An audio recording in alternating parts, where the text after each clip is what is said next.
नमस्कार विद्यार्थी मित्रांनो, ग्रो अकॅडमी ॲपवर व ग्रो अकॅडमी युट्यूब चॅनलवर तुमचे मनापासून स्वागत आहे.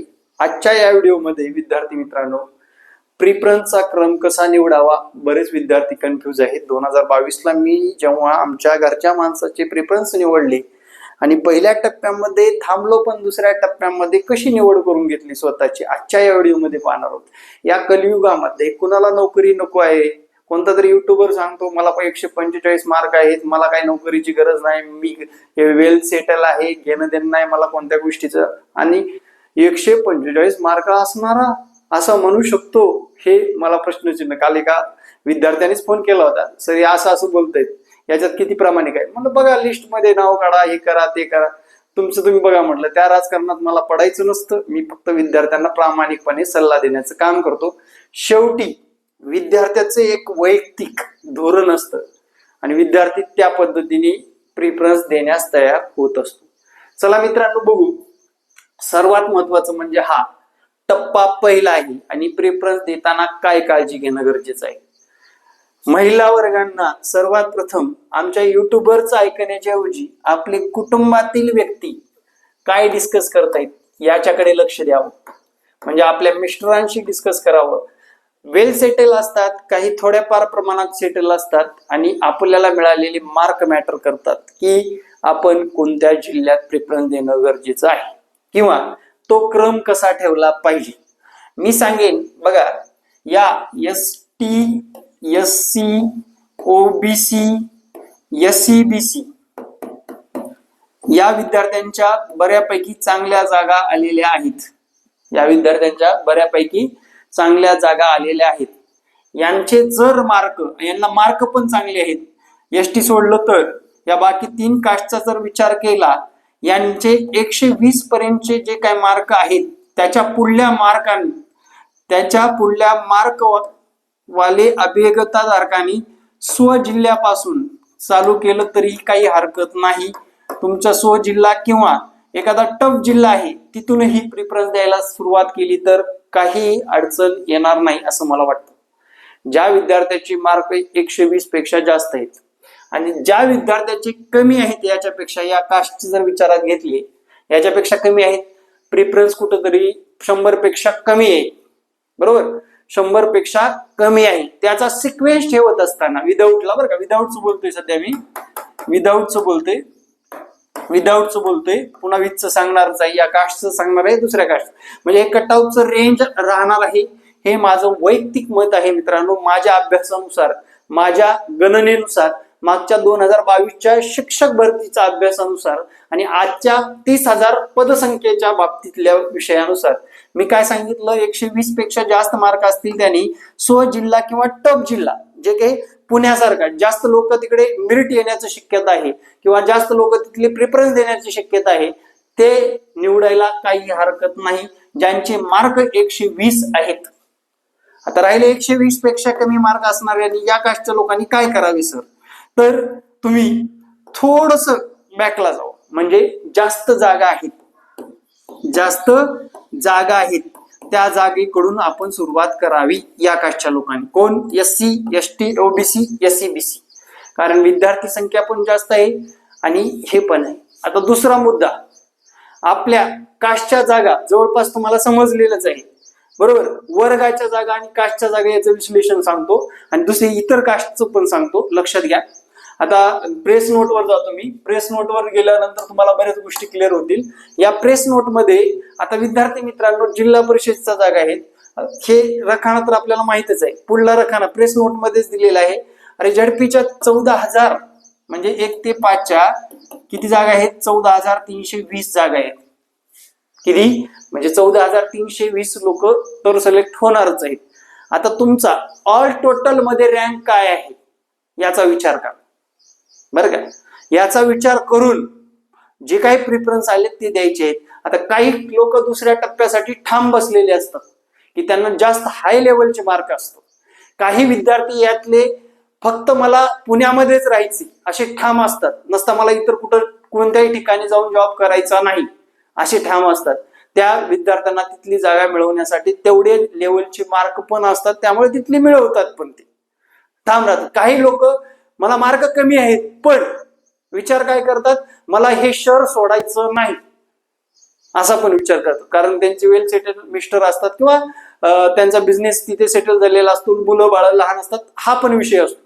त्यामुळे याची रेंज सुद्धा विचारात घ्यायची, जसं की 6 ते 8 सुद्धा 10,012 जागा आहेत, 9वी 10वी साठी सुद्धा 5,513 जागा आहेत आणि 11वी 12वी सुद्धा 364 जागा आहेत. त्यामध्ये इंटरव्ह्यूच्या 10,000 जागा आहेत, म्हणजे जवळपास 10,328. मग ज्या काही उरलेल्या जागा आहेत 20,000 लक्षात घ्या विदाऊट इंटरव्ह्यू साठी आहेत आणि त्या रेंजमध्ये तुमचं मेरिट ठरत असतं. ठीक आहे. आता दुसऱ्या कास्ट म्हणजे बरेच विद्यार्थ्यांचं म्हणणं आहे विजे असेल, NTC असेल, NTD असेल, त्या विद्यार्थ्यांना एकदम कमी जागा आहे, त्यांचं मेरिट हाय जाणार तर आहे निश्चित आहे, पण त्यांना प्रेफरन्स आलेले आहेत, ते ओपन मध्ये लढणार आहेत लक्षात ठेवा. म्हणून त्या विद्यार्थ्यांनी कमी मार्क असतील बरोबर, त्या विद्यार्थ्यांनी 130च्या पुढे मार्क असतील तर स्वजिल्ह्यापासून सुरुवात करावी. ठीक आहे. ओपनचे विद्यार्थी व ज्यांना एकदम कमी आरक्षण व कमी जागा आलेल्या आहेत त्या विद्यार्थ्यांनी 130च्या पुढल्या मी काय सांगतोय 130च्या पुढे स्वजिल्ह्यातून लढावे. 130 अबो असतील तर, म्हणजे NT चे पूर्ण वर्ग असेल, VJ चे पूर्ण वर्ग असेल, SBC असेल, सगळ्याच कास्ट असतील त्यातल्या बरं का, बाकीच्या सर्व या कास्ट सोडून बाकीच्या सर्व, त्याने 130 असेल तर स्वजिल्ह्यापासून लढावे. आपल्याला पसंती क्रम देताना हा क्रम ठेवावा आणि जर 130 पेक्षा कमी मार्क असतील तर स्पष्ट सांगतो त्यांनी जेवढे आलेत आपल्याला प्रेफरन्स, नक्कीच त्यांना कमीच आलेले असतील, काही लोकांना 100 आलेत, 105 आलेत, काही लोकांना 150 आलेत, काही लोकांना 70 आलेत, काही लोकांना 80 आलेत, काही लोकांना 50 आलेत, काही लोकांना 18-20 सुद्धा आलेले. ते सर्व देऊन टाकायचे सर्व, त्यातले विदाऊटला 100 निवडायचे आहेत. ठीक आहे. आता राहिला EWS. पायगड मित्रांनो, EWS चा तर अभ्यास अतिशय जास्त आहे, याचं मेरिटच लागेल 105 ते 110च्या दरम्यान, बस संपला विषय. अख्ख्या महाराष्ट्रात कोणत्याही वर्गाचा असू द्या, पार हाय लेवल असू द्या, लोअर लेवल असू द्या, किती मेरिट लागेल 105 ते 110. डॉक्युमेंटेशन असेल, सगळंच असेल, हे विद्यार्थी लागलेले असतील. फक्त या विद्यार्थ्यांमध्ये असे विद्यार्थी का जे बाहेर पडणार आहेत, जे की ठाम एखाद्याच जिल्ह्यावर आहेत आणि तेवढंच प्रेफरन्स देऊन बसलेले आहेत. म्हणजे फॉर एक्झाम्पल पुणे शहराचीच प्रेफरन्स पाहिजे, नसता मला नोकरीची गरज नाही, त्यावेळेस त्यांचं मेरिट हाय गेलेलं असेल. त्यामुळे EWS बोलायचं नकोच, कारण एवढं लो मेरिट येण्याची शक्यता नाकारता येणार नाही. आता प्रूव्ह करून दाखवतो, आमच्या मॅडमला किती प्रेफरन्स आले ते पण सांगतो मित्रांनो. जे काय ते स्पष्ट एकदम क्लिअर कट. ठीक आहे. तुम्हाला पण अनुभव आला असेल सर कसे बोलतात. आता विदाऊटला जर बघितलं, मॅडमला लक्षात आलं असेल तुम्हाला. आता आमचं कसं आहे ते पण सांगतो, काय करणार आहे ते पण सांगतो. आम्ही फक्त आणि फक्त विद्यार्थी मित्रांनो आम्हाला ज्या ठिकाणी सोयीस्कर ठरेल असे प्रेफरन्स देणार आहे आणि ते 10 ते 20 सुद्धा असू शकतात. बस मला विदाऊटला 100 प्रेफरन्स द्यायची गरज नाही, कारण मला ज्या आवडत्या जिल्ह्यात इथून ट्रान्सफर घ्यायची आहे त्या आवडत्या जिल्ह्याचेच प्रेफरन्स देऊन मी शांत बसणार, विषय संपला. आता ती गुप्तता मी कुणाला सांगणार नाही, ती माझ्या मनात ठेवणार. काय ज्या आवडत्या जिल्ह्यात जायचे ते किती आले प्रेफरन्स, 139 प्रेफरन्स आलेले आहेत. ठीक आहे. 9वी 10वी 6वी 8वी 6 ते 10वी पर्यंत क्वालिफिकेशन आहे, एवढे आले. आता वित्तवाले किती आले बघा, लक्षात घ्या. वित्तवाले भरपूर आलेत, खूप आले. आता वित्तवाल्यांच्या बद्दल बोलतो बरं का मी. आपल्याला चान्स किती आहेत वित्तमध्ये, 50 आहेत. आपल्याला जर मार्क कमी असतील, आपल्याला 3 संस्था येणार. काय 3 संस्था येणार आहेत. शक्यतो एक संस्था आहे का बघायचं त्याची, किंवा त्या गोष्टी त्या एकापेक्षा जास्त संस्था आहेत का त्या संस्था चालकाच्या बघायचं, सर्च करायचं नेटवर आणि 3 संस्था अशा निवडायच्या पहिल्या, जेणेकरून जागा पण चांगल्या असल्या पाहिजेत. आता संस्थेचा विचार कोण करणार, ज्याला मार्क कमी आहेत, इव्हन विदाऊट मध्ये होत नसेल असं आपल्याला वाटलं की संस्था आपण निवडणार आहे, आपल्या गावाच्या जवळच्या आणि जास्तीत जास्त त्याच्या संस्था असलेल्या शाळा निवडायला कोणती हरकत नाही. कमी बी असलं तर काय अडचण. पण ज्यांचे मार्क कमी आहेत ते वित्त मध्ये जाणार आहेत हे निश्चित आहे. त्यावेळेस तुम्हाला एक गोष्ट आवर्जून करायची, त्या संस्था निवडत असताना 50ला 50 संस्था निवडायची. आता किती आल्यात बघू आपण, मी सुद्धा बघितलं नाही. 1490 संस्था आल्यात मित्रांनो. किती आल्यात? 1490. ह्या कॅन्डिडेटला किती आल्या संस्था? 1490. आता बरेच मित्र आहेत, मित्रगण आहेत, बरेच माझे विद्यार्थीगण आहेत, ते माझ्याशी डिस्कस केलेत कालच्या दिवसभरामध्ये. तर दिवसभरामध्ये असा विषय होता की सर्वात महत्वाचं म्हणजे त्यांना 105 प्रिफरन्स, त्यातले अनएडेड 4, म्हणजे 4 तर ती कोण देणारच नाही. मार्क पण चांगले 130 अबोव, आणि त्याचबरोबर विथ इंटरव्ह्यूचे जवळपास 1200-1300 प्रिफरन्स आलेले आहेत. आम्हाला सुद्धा 1490 आलेले आहेत, तुम्हाला सुद्धा आलेले असतील. फक्त निवडायचे किती आपल्याला विथला? 50च निवडायचे.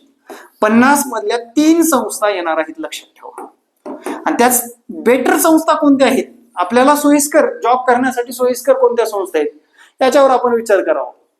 आपण त्या गोष्टीवर विचार करावा, त्याच पद्धतीचे प्रिफरन्स लॉक करावे.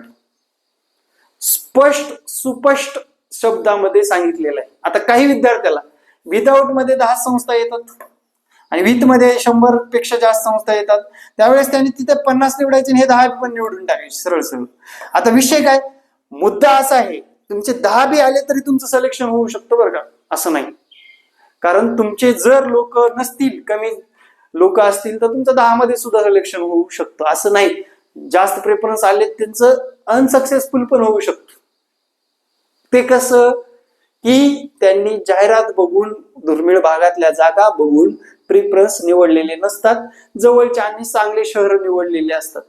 आणि काही लोकांना भरती प्रक्रियेमध्ये काही झालं तरी आपल्याला याच शहरात राहायचे म्हणून ते ठाम राहतात, नोकरीचं काही घेण देण नाही असं म्हणतात. ठीक आहे. आणि हा वर्ग कोणता असतो? महिला वर्ग असतो, लक्षात घ्या. आणि ज्या आता पुरुषांना काही इश्यू येतच नाही. पुरुष मंडळी शक्यतो काय करतो, या कलियुगामध्ये नोकरी लागते तर कुठेही जाऊन नोकरी करायची, हे त्याच्या माइंडमध्ये ठेवत असतो शक्यतो. गव्हर्नमेंट नोकरी आहे मित्रांनो, साधं सुद्धा नाही. ठीक आहे, तो विचार करूनच असणार आहे ना. आता मला प्रत्यक्ष भेटायला सुद्धा आले कोल्हापूरमध्ये असल्यामुळे, त्यांना पण हाच सल्ला दिले, तुम्हाला नोकरी करण्यास सुटेबल असेल तर सर्वच्या सर्व विदाऊट वाले 100 द्या, विथ वाले 50 द्या. आणि विषय काय, जर विथचे पण आणि विदाऊट मध्ये सुद्धा तुमचं जर सिलेक्शन झालं, विदाऊट मध्ये झालं तर तुम्ही विथचेही इंटरव्ह्यू देऊ शकता बरं का, असं नाही. मग त्यात 3 पैकी एखादी आपलं सिलेक्ट होऊ शकतं, ते पण करू शकता ऍट अ टाइम. पण एक बिंदू, एक पद असल्यामुळे याचा चेंज झालाय. जर विदाऊट मध्ये झालं तर संस्थेचं काही मॅटरच करत नाही, लक्षात घ्या. आणि विदाऊट मध्ये झालं नाही तर तुम्हाला फक्त 3 संस्था येणार आहेत, त्या संस्थेवर जाऊन इंटरव्ह्यू द्यायचा आहे. आता संस्थेच्या बाबतीत सांगतो मी तुम्हाला, बरेच विद्यार्थ्यांचे काल क्वेश्चन होते, सर संस्था आल्या त्यावेळेस, आता त्या संस्थेच्या जर 10 जागा असतील, 10 × 3 बरोबर, 10 × 3 30 विद्यार्थी येणार. आणि 30 विद्यार्थ्याला 3 परत 10 जागा असतील, प्रत्येक जागेस 3 विद्यार्थी म्हणजेच 30 विद्यार्थी येणार. आणि आपल्याला 3च शाळा भेटणार बरं, लक्षात घ्या. आपण कितीही प्रिफरन्स निवडले तरी जर आपण विथ मध्ये बसत असेल, आपण प्रिफरन्स व्यवस्थित दिलेले असतील, 50ला 50 त्यांचं मेरिट मध्ये बसत असेल, त्या संस्थेच्या मेरिट मध्ये बसत असाल तर आपल्याला 3 संस्था येतात आणि 3 ठिकाणी इंटरव्ह्यू होतात. आणि विशेष म्हणजे इंटरव्ह्यूची, मुलाखतीची तयारी कशी करायची ते पण आता थोडक्यातच सांगतो. मुलाखतीची तयारी करत असताना एक तुमच्या हातात पेन वही दिली जाते, सरळ सरळ तुम्हाला टाचण काढायला सांगितली जाते. टाचण निरीक्षण केलं जातं आणि तुमचा प्रत्यक्षरित्या डेमो घेतला जातो. आता मुलाखतीमध्ये प्रश्न काय विचारले जातात, चालू घडामोडीबद्दलचे प्रश्न असतात. त्याचप्रमाणे तुम्हाला मुलाखतीत असणाऱ्या ज्या काही गोष्टी आहेत, मुलाखतीमध्ये असणाऱ्या ज्या काही गोष्टी आहेत ते कोणी सांगू शकणार नाही. तुम्हाला वैयक्तिक माहिती विचारली जाते, तुम्ही नोकरी का करू शकता हे पण विचारलं जाऊ शकतं. आणि तुम्हाला नोकरी सुटेबल आहे का, शिक्षक म्हणून तुमच्यामध्ये काही पैलू महत्वाचे कोणते कोणते आहेत याचा एक चार्ट तुम्ही करून ठेवायचा आहे. सिंपली तुम्हाला ते गोष्टी समजून जातील. पण तिथं पॅनल मध्ये तो व्यक्ती काय बोलणार आहे, कोणता प्रिफरन्स बॅच वाला सांगणार आहे, सांगा बरोबर. तो व्यक्ती काय, आता आपण एखाद्या कंपनीमध्ये मुलाखत देतो किंवा एखाद्या स्कूलवर मुलाखत देतो, तो व्यक्ती अजम्पशन करून जमत नाही ना, टाचन वगैरे याचा सराव करणं बरोबर आहे, पण तो व्यक्ती काय विचारणार आहे हे मॅटर कुणालाच समजत नाही. कारण त्याच्या मनात काय चाललंय आपल्याला काय माहिती, त्याला कुणाला घ्यायचे, किती स्मार्ट व्यक्तीला तो शोधतोय हे सुद्धा मॅटर करतं. त्यामुळे विद्यार्थी मित्रांनो, अशा पद्धतीने आपली निवड प्रक्रिया होते. निवड प्रक्रिया झाल्यानंतरचा दुसरा महत्वाचा टप्पा म्हणजे कागदपत्रे. कागदपत्रामध्ये कुठलीही त्रुटी चालणार नाही. त्याने स्पष्ट शब्दात सांगितलेलं आहे, 14 मेच्या अगोदरचे जे काही आपले कागदपत्र आहेत, शैक्षणिक कागदपत्र व कास्ट सर्टिफिकेट, या सर्व गोष्टी व्यवस्थित असणं गरजेचं आहे. या व्हिडिओच्या माध्यमातून तुम्हाला काय समजलं आणि काय समजलं नाही नक्की मला कमेंट करायला विसरायचं नाही. कमेंट जास्तीत जास्त करा, जेणेकरून तुम्हाला जास्तीत जास्त आपल्याला अशाच पद्धतीची व्हिडिओ बनवता येणार आहे. जय महाराष्ट्र. धन्यवाद मित्रांनो.